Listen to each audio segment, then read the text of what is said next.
All right, today you are going to do 3 different steps, and the very first step that you are going to do is to Sharpie your lines that you are going to keep. So I have a lot of like sketchy lines on here. Don't Sharpie all of those like sketchy lines because those will be erased.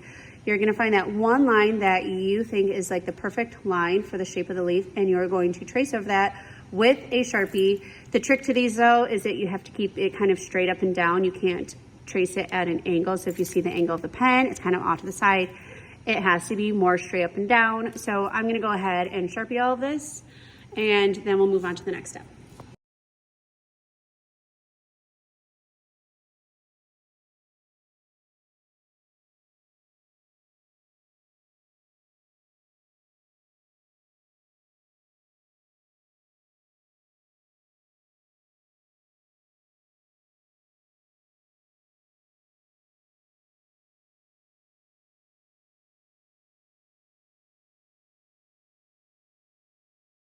So step number 2 is, now that you have finished sharpening all of your lines, you are going to take one of these erasers. Every table should have 4. If you don't have 4, I will come around and double check that everybody has one so they can use it on their own. But you are going to try to carefully erase any extra lines that you no longer need, because some of us really do a good job with sketching and add a lot of sketchy lines on there. But we want to get rid of all those extra pencil lines because we no longer need them.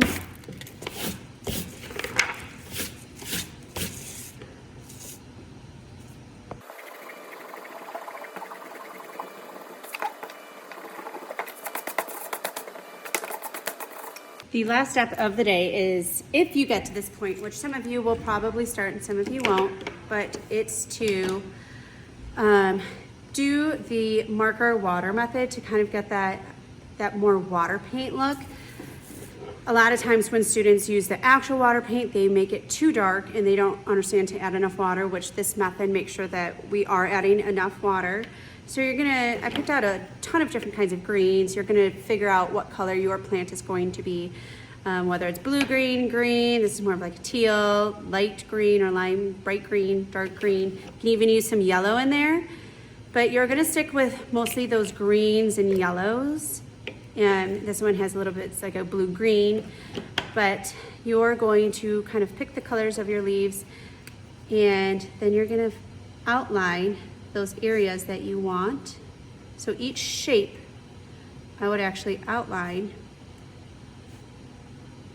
because then you're gonna wanna color in, and you can even think about like shadows. You know, is this part of the leaf gonna be a little bit darker on this side because maybe it's got a bit of a shadow over there, so I can even add a little bit of dark green along this side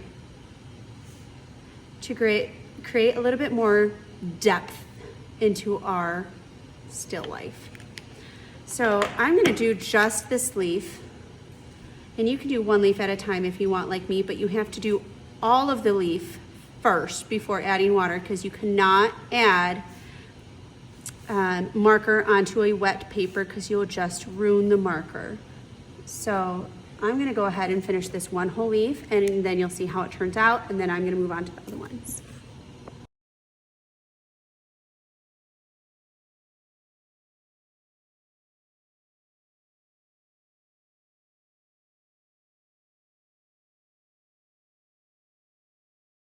So I finished my one whole leaf, and one thing I want to remind you all of this is that when you are, going around, you really want to try to use that fat side of your marker and not the very tip, because if you're using the side of your marker, you're going to get a thicker line and more marker on the paper, whereas if you use the tip, you're going to get a very skinny line, and not much of the ink from the marker is going to transfer onto the paper, and then you'll have less color to activate with your brush. Also, you want to make sure that you are just this is very gentle. We describe it as ballerina toast. You're not swishing around. It's more of just like dragging the paint around to smooth it out. You're not going crazy. So it's a very gentle process. Please make sure you're being careful, and you guys can watch the rest of my video, and then you will get started.